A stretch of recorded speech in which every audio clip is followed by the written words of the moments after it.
What's going on, guys? PXCam20 back in with a brand new video. We are here for a brand new week of daily races as we are at my least favorite track of Brands Hatch. And I know, before you guys freak out, I know you guys are asking, PXCam, how can you hate Brands Hatch? Trust me, it's just not one of my favorite tracks just because it's so challenging. I know it's a really bad excuse to not liking a track, but for some reason whenever I run around Brands Hatch I can never get a clean race in, whether it's 3 laps, 4 laps, 12 laps, 100 laps. I always end up messing up by going wide, clipping the grass, and then messing my lap up or just messing my race up. So it's really haunted me these past couple of races, so that's kind of one of the reasons why I don't like Brands Hatch. And I know it's just a personal vendetta, but hey, that's my personal vendetta. But anyways, that's enough ranting on the track. If you guys enjoy the content, please subscribe to the channel and leave a like on the video, as it really helps out the channel when you guys do so. Anyways, that is enough promoting myself. Let's jump straight into this race. Jumping into the race now, we get our 3, 2, 1, and away we go now as we cross the start finish line.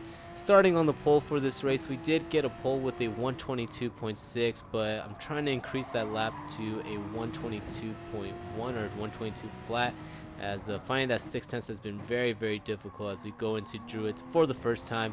Coming out of Druids, we're able to build a little gap from us and the Spaniards. We head downhill into turn number 3 and just hit our braking points, clip our markers really well, and see if we can build a little gap from us in second so that we can just cruise our way to the win. But again, me and Brands Hatch, we just don't gel all the time, so we're gonna see if we can avoid that grass and hopefully we can stay in the front without any drama. So jumping to lap number 4, nothing really happened, but we're starting to build a little gap from second place as we see that knocked over Bullard. Hey guys, PixCam here. Just wanted to take a minute to talk about a very serious issue, and that's this brake marker board.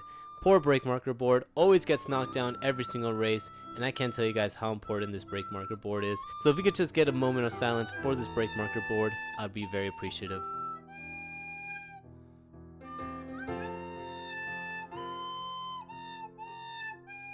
Well, that was weird.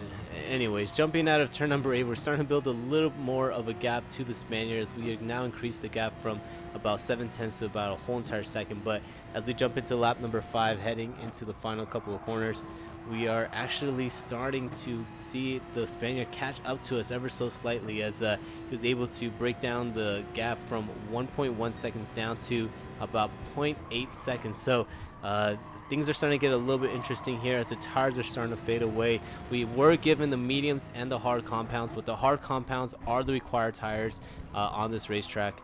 So we are going to run the mediums all the way till about lap number 9 or 10. It's kind of iffy of when to switch from the mediums to the hards, as I've seen a lot of different strategies. I've seen people come in like around lap number 7.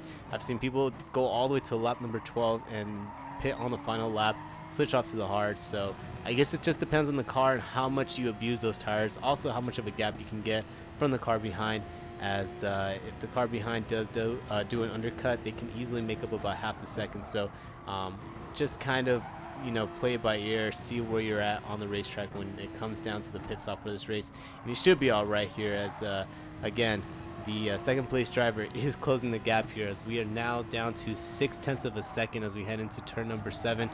Heading into turn number 8 here, you see the knockdown brake marker as we clip the grass a little bit, get very loose, but we were able to keep it onto the track, and that invites the second place driver to easily make an overtake on the left hand side as we now come into the final corner.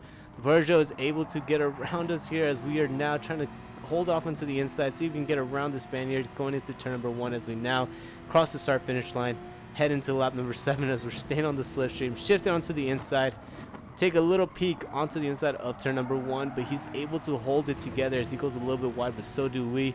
And now we have this issue here of having to get around the Spaniard. He was faster than us, he was catching up to us, so we got to do everything we can to stay with him, use the slipstream, and hopefully we can retake the first place before we come into the pit stop. So as we come out of turn number 3, heading into turn number 4, you can see right here that he's just building a little gap here now as we're going to head into the straight. Luckily that we are still in the slipstream, we can use that to our advantage to try to catch up to him on the straights and see if we can close this gap up here as we are now heading to turn number 5. Going to turn number 5, he goes a little bit wide, and so do we, and that cost us just a little bit of time, but you can see that we get again a little bit loose coming into turn number 6 as we clipped the inside apex and just disrupted the car ever so slightly. But you can see now on lap number 9 he wasn't able to increase the gap too much, so still on his radar. We're not close enough to do anything that involves an overtake, but coming out of the corner, the Spaniard actually gets a little bit loose, and you can see how much time that he loses right there as we try to sneak it onto the inside, but we allow him to just hold off the position here, as if we would have tried to force that, we probably would have made contact with the Spaniard. I did not want to race him dirty, as he didn't really race us dirty, so we just stay right behind him here as we're coming out into the slipstream, trying to see if we can make a little peek onto the inside, but this part of the racetrack is just a little too congested here to try to make an overtake. So we're just gonna follow in line right behind the Spaniard, just use his slipstream and just use his reference for braking points to see where he's losing time and where we're gaining time, and just to kind of shape up an overtake position, and then hopefully we can do that here as we are now coming towards the later stages of the race. So on lap number 9 here, we're just waiting to see if he's going to come into the pits, because we do need to come into the pits at the same time. As you can see, he shifts all the way to the inside. We decided to come into the inside as well, as we're going to just go right into the pits, switch off from the mediums to the hards. He started on the mediums too, so we're both now on the hards, fresh new rubber. This is going to be the race right here to see who can get first place here now, as we are coming out of turn number 1 back into Druids. So on lap number 10 here, as we head into Druids once again, we're staying right behind the Spaniards. We actually did gain a lot of time going into the pits, so he had a really bad entrance going into the pits. We were able to capitalize on that, close up the gap, and we are now only 0.3 of a second behind the Spaniard. So this can be either very great or very costly, because on this camera angle it gets a little bit difficult when you're very close to the car ahead, as you can easily miss your braking points just because of where the car head is located and position. So we have to just focus right here, make sure that we're looking around the car, not directly at the car, so that we avoid making any type of mistakes, and we could just continue staying right behind him here as time is ticking down on this race here, as we only have about 3 laps left on the race as we are now coming to the later stages. Can we do anything here, as we are both on fresh hards, and can we get around the Spaniard before time is up, as we now head into turn number 8. So off of turn number 8, the Spaniard gets a little bit loose, but not loose enough to where we can catch him on this final corner, and unfortunately we cannot get close enough to capitalize on that. We just have to stay right behind him here, as we're now going to cross the start finish line and lead us into lap number 11. Crossing the start finish line here, we're staying in the slipstream as we head into turn number 1, and again, we're just trying to put pressure on him as he gets a really bad exit on turn number 1, and we are able to kind of close the gap a little bit ahead as we head into Druids. But again, it's just kind of a stalemate here, as we are just pushing and pulling the gap, and it looks like we're kind of just evening each other out, balancing each other out as we go a little bit wide coming out of turn number 3. So jumping onto turn number 12, things are now going to start heating up here, as we're going to push as much as we can. We only have 2 laps left to make the overtake, as Brands Hatch is one of the most difficult tracks to make an overtake on with these cars, in my opinion.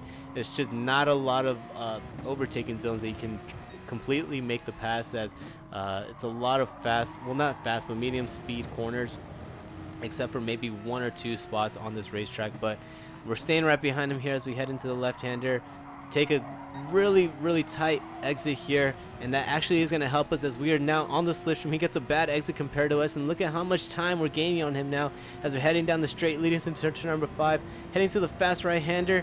The Spaniard actually outbrakes us, and he's actually off onto the side. He's onto the grass, and we're able to overtake him on the track right here as he makes a huge mistake, and we're able to get first place away as we jump into the replay right here. We were on the outside, made him take a very narrow entrance into the fast right-hander, and he just misjudged it, went very wide straight into the grass, and we're able to now secure a first place position. But the race is still not over yet, as he's still right behind us here, so not enough of a mistake for him to get too far away from us as we now jump into the final lap. We got to hold him off just for 1 more lap. Can we do it here, as we have a huge gap from 3rd place? So it's going to be a 2-car race for the win here as we now head into turn number 4. Jumping into turn number 4 right here, we clip the apex and get a great exit here, but not good enough, as second place is still kind of in our slipstream here, so he might catch up to us on the straight. And you can see that now it is closing the gap just ever so slightly, but we head into the fast right-hander, kind of miss our apex as we go very wide. And you can see right now that the second place driver is now starting to catch up, so focusing on hitting all my marks, trying to avoid clipping the grass as we only have about one sector left on this race. Can we do the impossible and finish this race in first place, as we now pass the turn number 8? Going into turn number 8 right here, we take it very nice and slow, as you can see now he's closing the gap, as he's only about 4/10 away from us as we head into the final lap or final corner here. Can we hold him off here as he gets very close on our rear view mirror, shifting onto the inside? We're going to secure the inside as we now cross the start finish line, and we get the win here at Brands Hatch. Unbelievable sight to share Brands Hatch, as we were able to capitalize on that huge mistake that the Persian made and able to get this win here, as we did make a huge mistake going into turn number 8, but we were able to rebound back, capitalize on his mistake, and get this win here at Brands Hatch. So man, very close now to getting our A rank, as we are only about 1,000 away from there as we get our 15th win here on our UK account. So awesome racing here. Thank you so much to the Spaniard for racing me cleanly and also having just a really good fast car, as that was one of the best races I've had for the week, and how ironic that it was at Brands Hatch. So hope you guys really enjoyed that video. If you guys did, please subscribe and leave a like on the videos. It really helps out the channel when you guys do so. And if you guys enjoyed the video, I hope to see you guys on the next one. Peace out.